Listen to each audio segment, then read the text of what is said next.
चलो देखो, कल कोटि पढ़ लिए थे ना। कोटि वाला पूरा हो गया था एग्जाम पर। आज हेडिंग लिखो, अवकल समीकरण की घात।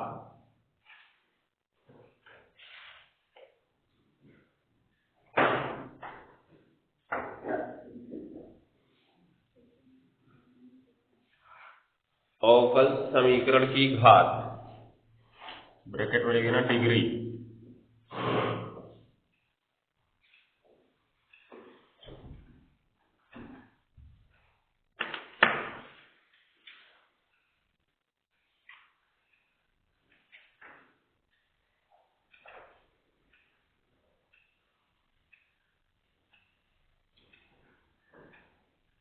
हो गया। अब इसमें लिखेंगे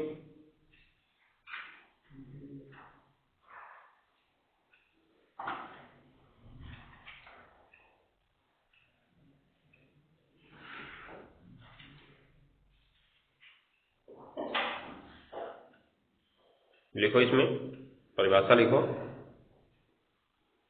किसी अवकल समीकरण में, किसी अवकल समीकरण में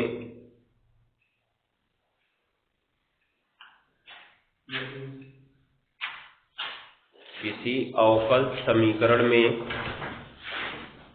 हो गया ना, उच्चतम कोटि के अवकल गुणांक, उच्चतम कोटि के अवकल गुणांक, उच्चतम कोटि के अवकल गुणांक, किसी अवकल समीकरण में उच्चतम कोटि के अवकल गुणांक, कोष्ठक में लिख देना, कोष्ठक में d की सबसे बड़ी घात वाला अवकल गुणांक, d की सबसे बड़ी घात वाला अवकल गुणांक, किसी अवकल समीकरण में उच्चतम कोटि के अवकल गुणांक, कोष्ठक में d की सबसे बड़ी घात वाला अवकल गुणांक,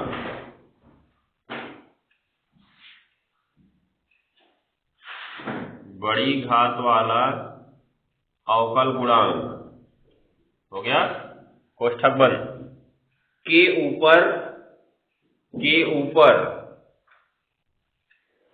ऊपर जो घात लगी होती है, के ऊपर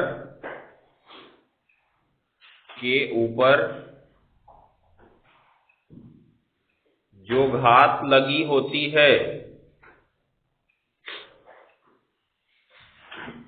के ऊपर जो घात लगी होती है, उसे उस अवकल समीकरण की घात कहते हैं, उसे उस अवकल समीकरण की घात कहते हैं, उसे उस अवकल समीकरण की घात कहते हैं। हो गया ना। जैसे इस तरह से देख सकते हो, मान लो यक्स है, फिर d2y dx स्क्वायर है, हो गया ना, इसकी घात 2 लगा है, प्लस y है, इसके साथ dy dx लगा है, प्लस 2 है, उसके बाद बराबर क्या है, 0। देख रहे हो ना। तो अभी इसमें क्योंकि उच्चतम कोटि का अवकल गुणांक क्या है, उच्चतम कोटि का अवकल गुणांक देखो क्या बताए हैं। उच्चतम कोटि का अवकल गुणांक किसे कहते हैं, d की सबसे बड़ी घात वाले अवकल गुणांक को हम उच्चतम कोटि का अवकल गुणांक कहते हैं। ठीक है ना, क्योंकि d की घात से ही तो हम कोटि पता किए थे, d की घात से ही हम कोटि पता किए थे, जो d की सबसे बड़ी घात थी वही कोटि थी। तो इसमें d की सबसे बड़ी घात वाला कौन सा अवकल गुणांक दिख रहा है? तुमने देखा एक जगह ये दिखा dy dx, एक जगह ये दिखा d2y dx स्क्वायर। तो यहाँ d की घात 1 दिखा, यहाँ d की घात कितना दिखा? 2। तो उच्चतम कोटि वाला यही है ना, क्या? d2y dx स्क्वायर हो गया ना। अब चूंकि इसके ऊपर कितनी घात लगी है? कितनी घात लगी है जी? 2 घात लगी है ना, इसलिए अवकल समीकरण की घात बराबर कितना जी? कितना? 2। देख रहे हो ना, ये चीज को तुमको ध्यान में रखना है। इसकी ऊपर 2 घात लगी हुई है। एक काम करते हैं, इसको हम 3 कर देते हैं, जिससे लगे कि उससे तो इसकी घात क्या हो जाएगा? यहाँ पे 3 हो जाएगा। कहने का मतलब अगर किसी अवकल समीकरण की घात बताना चाहते हो, ठीक है ना, तो सबसे पहला काम तुम्हें करना है कि सबसे बड़ी घात वाला अवकल गुणांक खोज लो। मतलब सबसे बड़ा जो कोटि वाला है, अर्थात जिसके ऊपर सबसे बड़ी d की घात लगी हुई है। जैसे ये dy dx है, d2y dx स्क्वायर है, तो इसमें d के ऊपर 2 घात लगी है ना, यही बड़ा वाला है। तो इसको खोज लो, उसको लिख लो, और इसके ऊपर जितनी घात लगी है ना, वही अवकल समीकरण की घात होगी, भले ही घात छोटी ही क्यों न लगी हो। समझ गया? जैसे एक एग्जाम्पल, इसको लिख लो, तब दूसरा देखते हैं, अभी दुविधा में लाते हैं। तब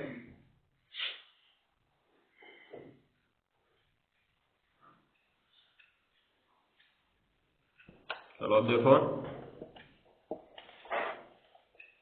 एक ये एग्जाम्पल देखते हैं।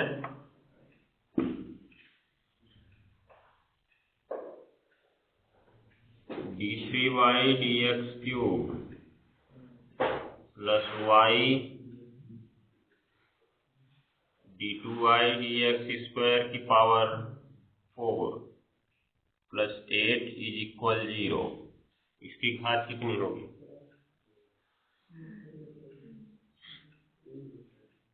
क्योंकि इसमें उच्चतम कोटि का अवकल गुणांक, उच्चतम कोटि का अवकल गुणांक, उच्चतम कोटि का अवकल गुणांक का मतलब कौन सा देखना है जी?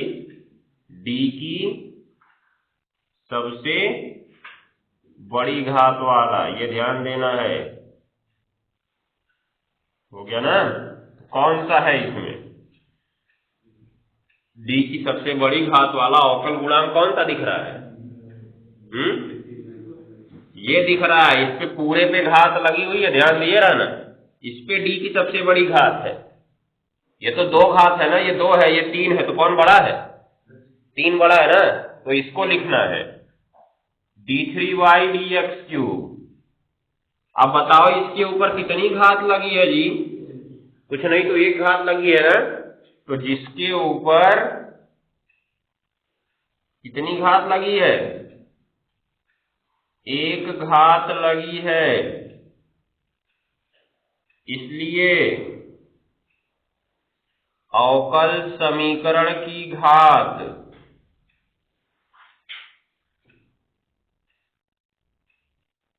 बराबर 1। भले इधर 4 दिख रहा है ना, उससे हमसे मतलब नहीं है। इसमें नहीं, गुणा नहीं होता है। इसका अर्थ कल समझाए थे। इसका अब पहले ये जो तुम्हारा d2y dx स्क्वायर है, हमें ये बताता है कि हमने 2 बार अवकलन किया, ठीक है ना। और इसके ऊपर जो 4 घात लगी है ना, उसका अर्थ ये बताता है कि हमने d2y dx स्क्वायर का 4 बार गुणा किया। क्या किया? 4 बार गुणा किया। ये चीज को ध्यान देना। तो निष्कर्ष क्या निकलता है? अभी तुम इस पे 4 दूनी 8 कर दो, तो ये हो जाएगा तुम्हारा d8y और dx 8। मतलब हमने क्या अर्थ निकाला है यहाँ से कि हमने 8 बार अवकलन किया। समझ रहे हो नहीं? समझ रहे? और वास्तव में क्या था यहाँ पे? हमने अवकलन 2 ही बार करके उसका 4 बार गुणा करा लिया था। और इसका अर्थ क्या निकल रहा है कि 8 बार हमने अवकलन किया। कोई फायदा मिलेगा? जैसे एक बात सोचो, एक फलन है हमारे पास y बराबर 8x स्क्वायर।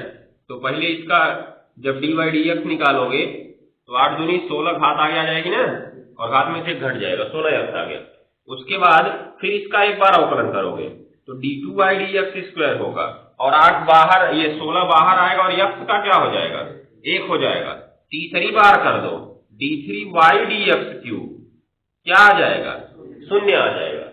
आएगा कि नहीं आएगा? लेकिन यहाँ के हिसाब से देखो d2y dx स्क्वायर का तुम कितनी घात कर रहे हो, 4 घात कर रहे हो ना, तो 16 का 4 घात कर लो, मतलब 256 का वर्ग आएगा, आएगा। और यहाँ पे तुम 8 बार अवकलन कर पाओगे क्या इसका? नहीं कर पाओगे। इसका मतलब साफ साफ दोनों में अंतर है, ठीक है ना। तो इसका अर्थ यह है कि तुमने 2 बार अवकलन करके उसका 4 घात निकाला है, ठीक। और इसका अर्थ यह है कि तुमने 8 बार अवकलन किया, तो दोनों में अंतर है ना, ये चीज को ध्यान में रखना है। तो यहाँ पे क्या हुआ, हमको गुणा नहीं करा सकते अंदर, इसीलिए तो दोनों में बदलाव होगा, ये कोटि है और ये घात है, समझ गए। तो अब हमको क्या करना है, अगर घात बताना है अवकल समीकरण की तो हमें देखना होगा उच्चतम कोटि का अवकल गुणांक, जहां से हम कोटि पता करते हैं, मतलब d की सबसे बड़ी घात वाला अवकल गुणांक हमें देखना होगा। कौन सा, ये वाला दिखाई दे रहा है। तो इसके ऊपर d की कितनी घात लगी है, 3, तो इसकी कोटि क्या होगी, 3 होगी, ठीक है ना, कोटि 3 होगी। और इसके पूरे के ऊपर कितनी घात लगी है जी, 1 घात लगी है, इसलिए इसकी घात क्या होगी, 1 होगी। भले ही इसके ऊपर 4 घात दिख रहा है, उससे हमसे मतलब नहीं है, ये चीज को ध्यान में रखना, हो जाएगा ना। तो ध्यान दिए रहना, तुमको कोटि और घात देखना कहाँ है, जो d की सबसे बड़ी घात वाला है वहीं पे, बाकी कौन क्या है उससे मतलब नहीं है, हो जाएगा ना। तो नोट कर लो इसको।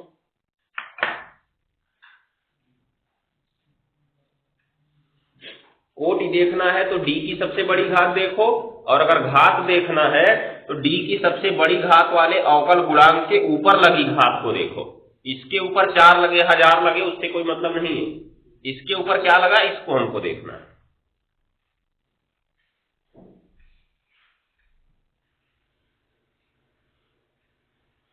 नीचे एक इंडिकेट पॉइंट लिख लो, एक इंडिकेट पॉइंट।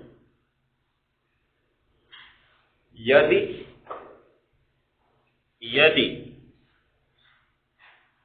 अवकल समीकरण में, यदि अवकल समीकरण में, यदि अवकल समीकरण में, है ना, किसी भी अवकल गुणांक, किसी भी अवकल गुणांक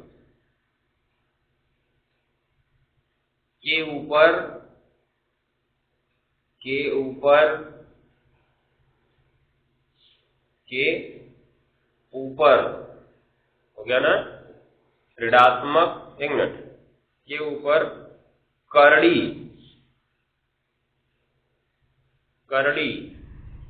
या भिन्नात्मक, करड़ी या भिन्नात्मक घात लगी है, घात लगी है, हो गया ना, या अवकल गुणांक के सामने, या अवकल गुणांक के सामने, हो गया ना, कोई त्रिकोणमिति या प्रतिलोम त्रिकोणमिति फलन लगा है, कोई त्रिकोणमिति या प्रतिलोम त्रिकोणमितीय फलन लगा है,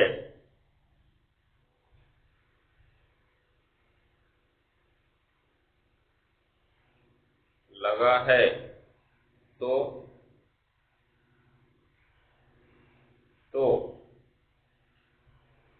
अवकल समीकरण की घात परिभाषित नहीं होगी, तो अवकल समीकरण की घात परिभाषित नहीं होगी।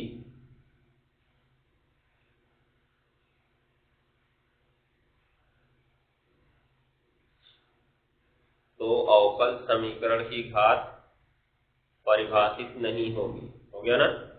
ये चीज को ध्यान में रखना है।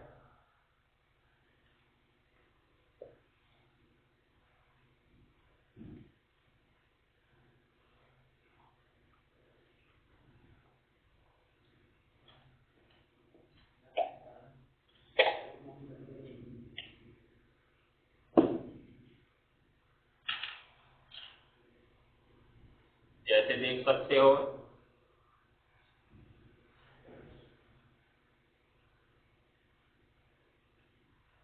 d2y dx स्क्वायर का whole cube plus cos dy dx plus 2 is equal 0 हो गया ना। अब इसमें अगर घात तुम्हें पहचानना है तो सबसे पहली जांच यही करनी। अगर घात तुम्हें पहचानना है तो सबसे पहली जांच यही करनी है कि जो अवकल गुणांक है, अवकल गुणांक मतलब dy dx चाहे d2y dx स्क्वायर चाहे d3y dx क्यूब, वो सारे के ऊपर न तो करड़ी लगी हो, न ही कोई भिन्नात्मक घात लगी हो, न ही उनके सामने कोई त्रिकोणमितीय फलन लगा। ठीक है ना।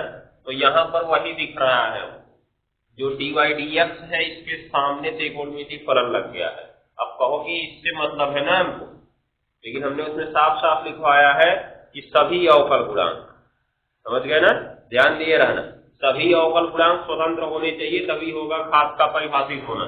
तो यहाँ पे ये जो dy dx है इसके सामने क्या लगा हुआ है, कॉस फलन लगा हुआ है, अर्थात ये कॉस फलन से जुड़ा हुआ है, इसलिए इसकी घात परिभाषित नहीं होगी। कोटि पूछेगा तो कोटि तो तुम d की घात देख के बता दोगे। ठीक है, अर्थात यहाँ पे ऐसे देखो, चूंकि d की सबसे बड़ी घात, ठीक है, क्या है जी, 2, इसलिए अवकल समीकरण की कोटि बराबर कितना जी, 2। ये तो हमको पता चल गया। ठीक है ना। अब नीचे लिखेंगे चूंकि एक अवकल गुणांक, कौन सा जी, dy dx त्रिकोणमितीय फलन से युक्त है,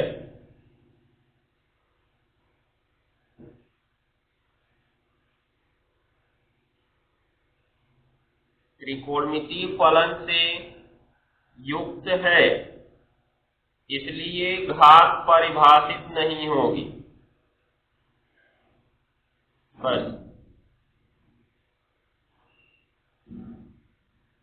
नोट कर लो।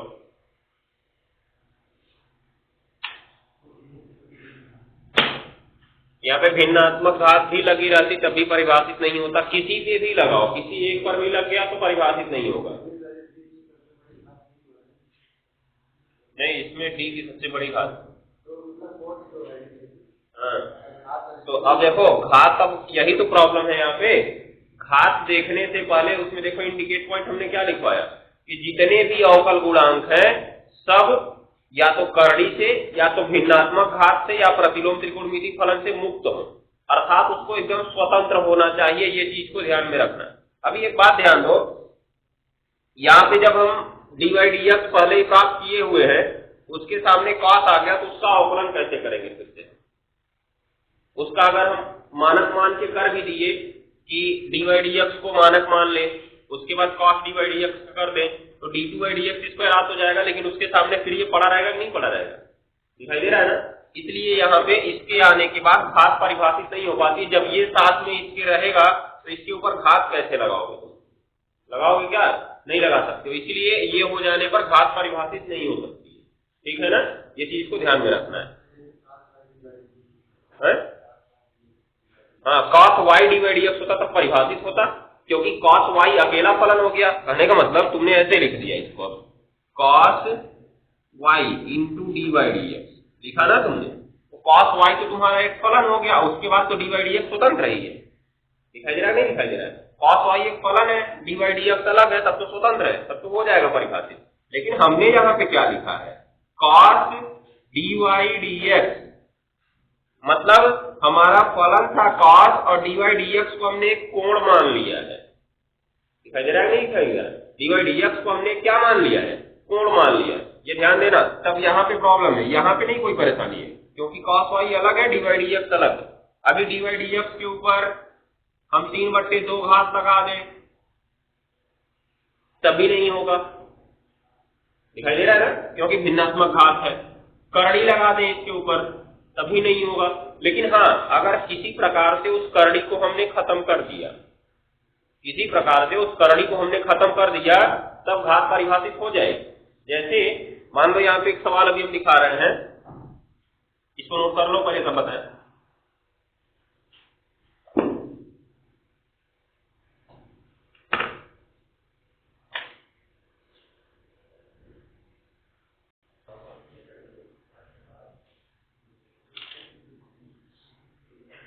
अब देखो एक एग्जाम्पल इस तरह से,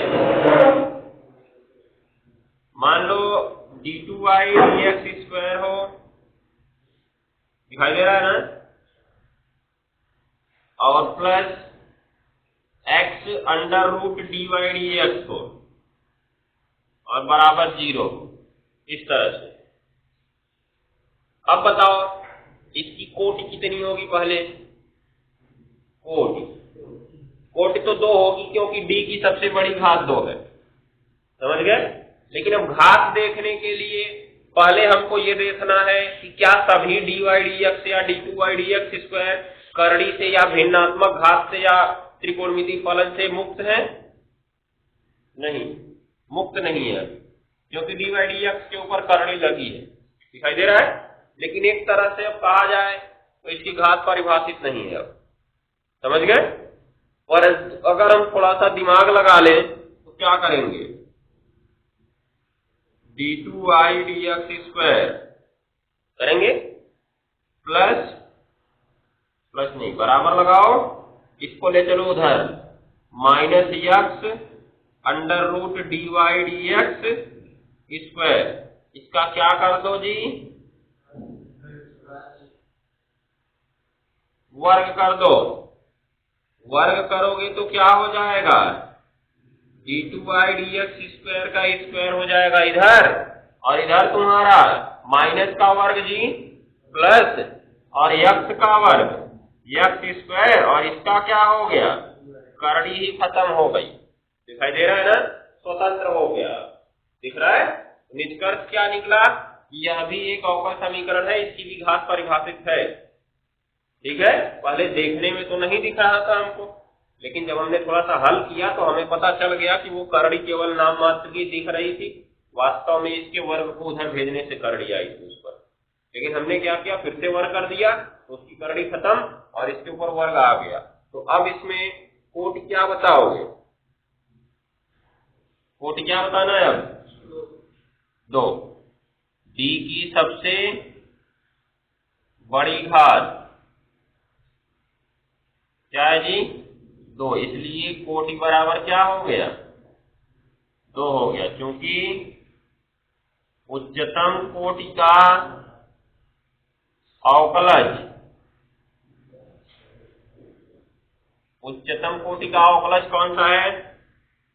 d2y dx स्क्वायर, जिसके ऊपर कितनी घात लगी है? जिसके ऊपर 2 घात लगी है, क्योंकि वर्ग करने पर हमको मिला ना, पहले नहीं दिख रहा था। जिसके ऊपर 2 घात लगी है, इसलिए घात बराबर क्या? 2 हो जाएगा। नोट कर लो।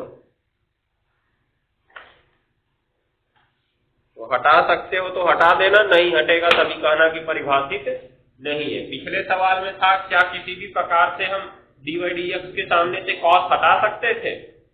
नहीं हटा सकते थे। हाँ, जैसे इसमें लिख के कहा हमने वर्ग कर दो खत्म हो जाएगा, वैसा कुछ दिमाग अगर उसमें लगाने जाते तो cos को अगर दूसरी साइड में करते और पता चलता cos को इधर लेके आते तो cos इनवर्स बन जाता, वो बनता कि नहीं बनता? और cos इनवर्स बन के किस पे लग जाता? d2y dx स्क्वायर पे लग जाता। समझ गए? जैसे एक चीज ये देखो यहां पर भी,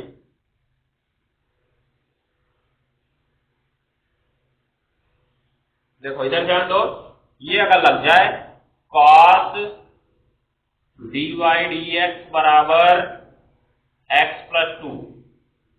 इसकी कोटि क्या है?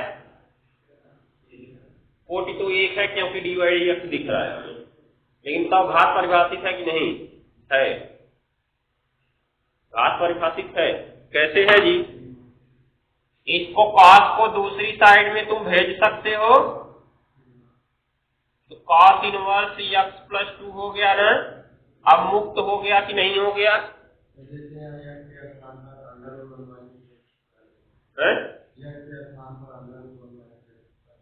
हाँ, उससे कोई फर्क नहीं पड़ता, केवल अवकल गुणांक ना हो उधर। क्या ना हो? अवकल गुणांक ना हो, क्योंकि अगर अवकल गुणांक हुआ तो मामला फंस जाएगा। अगर यहाँ पे मान लो कहीं d2y dx² या dy dx ही रहा होता तो पता चलता cos को इधर भेजे cos इनवर्स, तो फिर cos इनवर्स dy dx के साथ चला जाता ना, तब प्रॉब्लम हो जाती।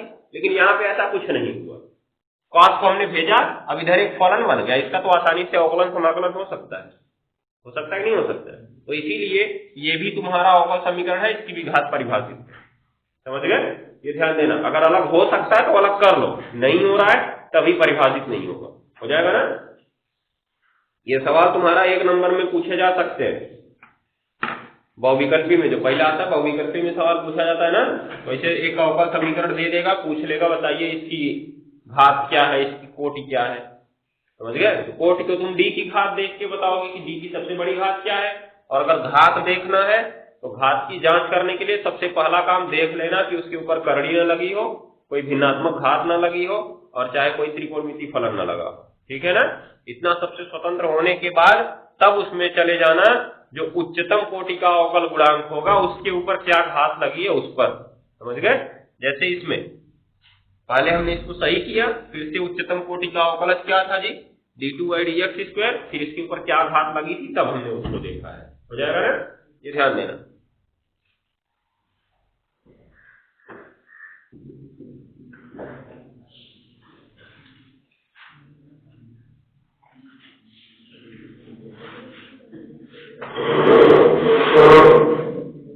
तो आ जाते हैं अभ्यास पे। प्रश्नावली में देखो, सारा सवाल लग जाएगा ना। इसी सवाल में कोई परेशानी तो नहीं होनी चाहिए।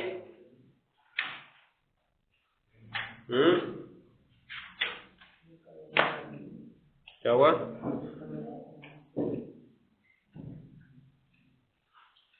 सब लग जाएगा ना?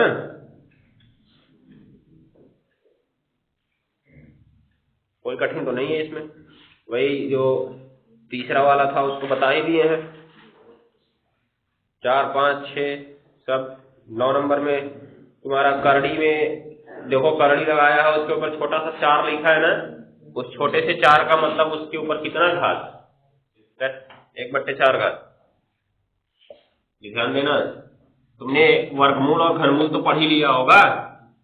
वर्गमूल के लिए हम लगा देते हैं करड़ी, और अगर घनमूल लगाना होता है ना तो ऐसे करते हैं, इसको लिखते हैं तो ऐसे छोटा सा 3 लगा देते हैं।